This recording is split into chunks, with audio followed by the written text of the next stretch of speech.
I sense that Mr. Peru is about to surprise us too.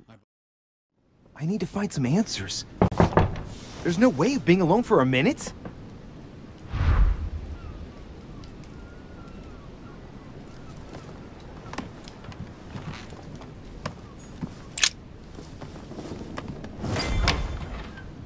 Sir Gregory? Good day, Louis. I think it would be good to talk. How are you feeling? I don't know. I understand. I heard that William spoke to you at last about our nature and our family. It's a good thing, but you must be a bit shaken up. That's the least you can say. I bid you welcome among us, Louis. Knowing William, he probably didn't go into any detail about our family, so if you have any questions, don't hesitate to ask. Oh, I see he's teaching you how to read. On the other hand, he obviously hasn't taught you our manners and customs. You can read anyone's thoughts, but know that if you try to read the thoughts of a more experienced demon, he will sense you and might take offense of your lack of manners. And he who is more experienced is more dangerous. Do you understand? Yes, it can't get clearer than that. Please excuse me.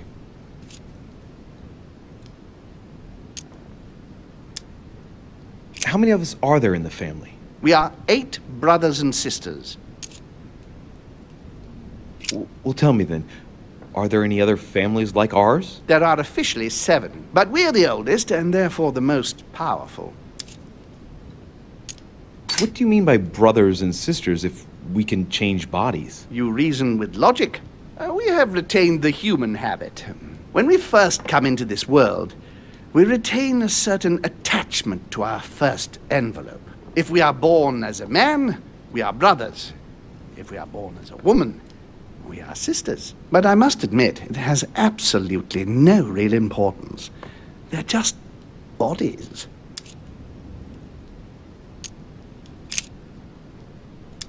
Is there a head of the family? You'll see. You'll meet them all, of course, when you are ready. They created us and set out the rules, especially our father. As for our mother, she retired from the political stage. We don't see her much anymore. I think that all these questions simply bore her. What's Lord Mortimer's problem? I think he allows himself to be devoured by a need for recognition. Has he always been like that? More or less, but thinking about it, I believe that the birth of our latest sibling greatly accentuated his discomfort. Do you think he's jealous? I didn't realize you were so good at behavioral analysis. Indeed, William certainly is prone to jealousy. Finding one's place, notably in the eyes of our father, is not easy, and we each do what we can to succeed. But I can't justify this perpetual rebellion against our rules. How long has our family been in existence? We have been here since the very beginning. What do you mean, exactly? Are you trying to get information from me? No, not at all. I was just wondering why that particular question seemed to disturb you. Let us not insist, then. You yourself weren't very convinced by the question, it seems. I see. There is still much to learn. Yes, it's true. You've got some catching up to do, my boy.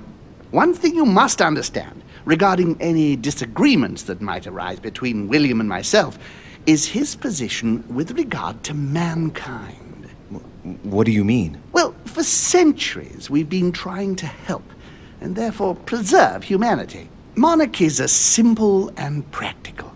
They enable us to inspire humanity efficiently, and I can't understand why William wants to replace them with democracy.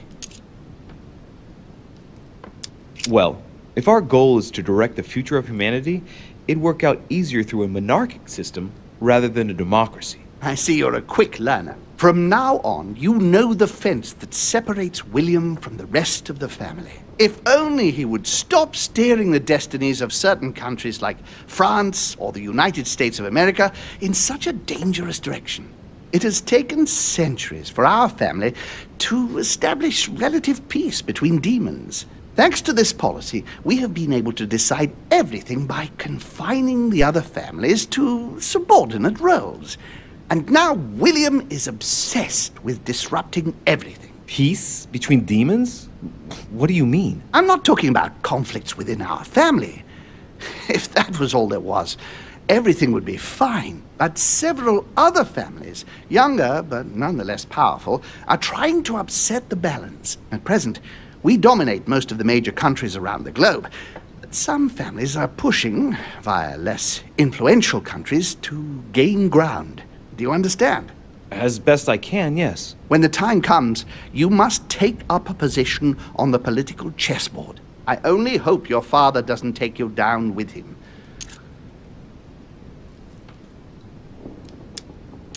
Are you offering me an alliance? Louis, I do not believe that just because your father is mistaken, all is lost for you.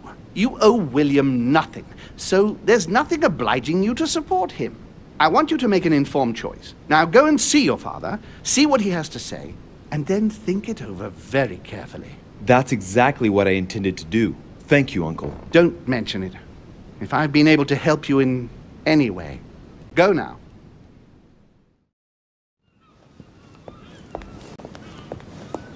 Gregory, what can I do for you? I've just come to make sure dear Louis has all the information he needs. Needs for what? You are free to make your own choices, William. I would like the same for him, too. There's nothing I want more, Gregory. Your schemes will lead to your demise, brother. Don't involve Louis. He has nothing to do with all this. The end of the conference approaches, and this masquerade will soon be torn asunder. Don't drag him down with you in your disgrace. Johann infected Louis with poison to eliminate him before the conference, Gregory. No, he wouldn't. You know what that means. No, wait! There must be an explanation. In my residence, he attacked my son. And Johann is mine. If he made the unforgivable error of attacking Louis, I will personally take care of him. He will be gone by this evening. How do you feel? I want him to pay. I can assure you he will be punished. I'll be firm, but I must do it alone. He's my son. I refuse to put Johann at your mercy. All right. Louis, you can trust him. Johann will have to take responsibility for his action. If you didn't know Johann had poisoned Louis, then what did you come here for? I came to persuade you to let him choose. Louis has just entered the family. Give him a chance to find his place. His place? What place is that? At the end of a leash, like all the others. Don't listen to him. He's angry with our father. And with good reason. He governs us in the same way he governs humanity. Through fear and submission. Same old tune. When will you understand that it's necessary to impose order for things to move forward properly? You are under his thumb and proud of it. Open your eyes, for crying out loud. His whole system has become outdated, and he's too old to see it. He will lead us to our demise. Here he goes with another of his grand speeches. William has always been fond of staging big scenes. It's his theatrical side. Does he have an inferiority complex? I've told him time and time again, Louis. He always has to take it one step too far. How dare you? You are blind, brother. Even if the evidence bit you on the nose, you still wouldn't see it. I feel sorry for you.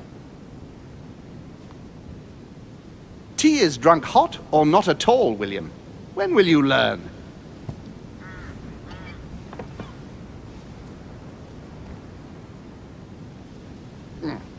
It's too bitter.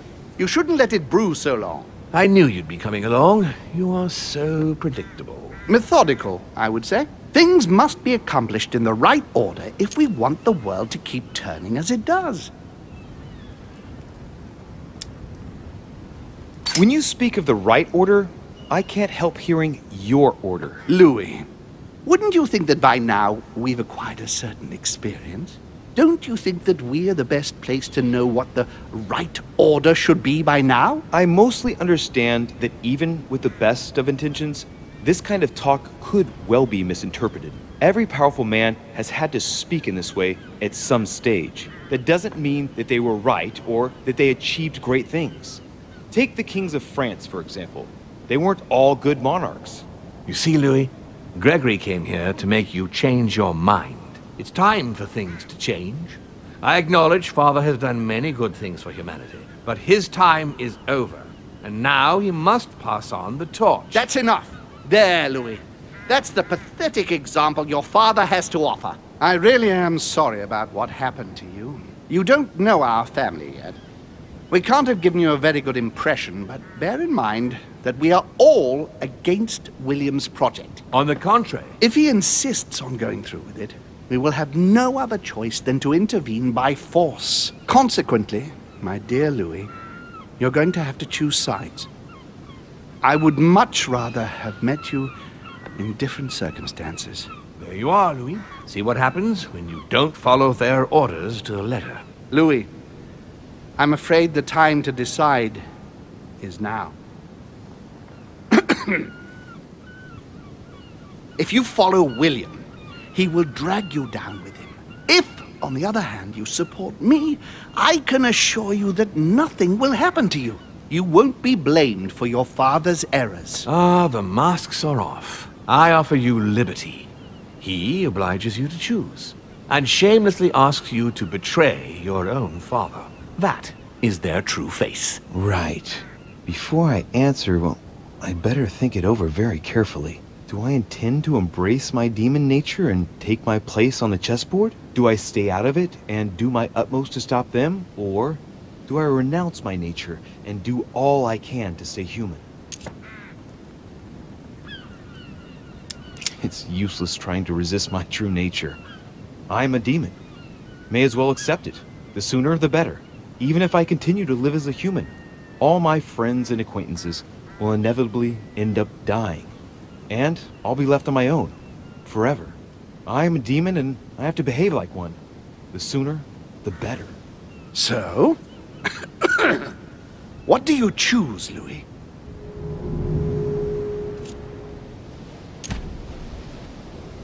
Father, I'm sorry, but if I'm going to follow my instincts, I can't in good conscience follow you. But I hope you won't take it personally, but I prefer to support Sir Gregory. very well. You have made your choice. It's time we finished what we started, brother. The final vote of the conference over the acquisition of Louisiana will take place in a few hours. I propose you gather your troops and prepare to close the debate. That's precisely what I was going to suggest. Well, my friends, here we all are. Isn't the Duchess meant to be with us? No, she's resting in her room. Don't worry. The conference can resume. Now, we all know that tensions have been running high, but now is not the moment to give in.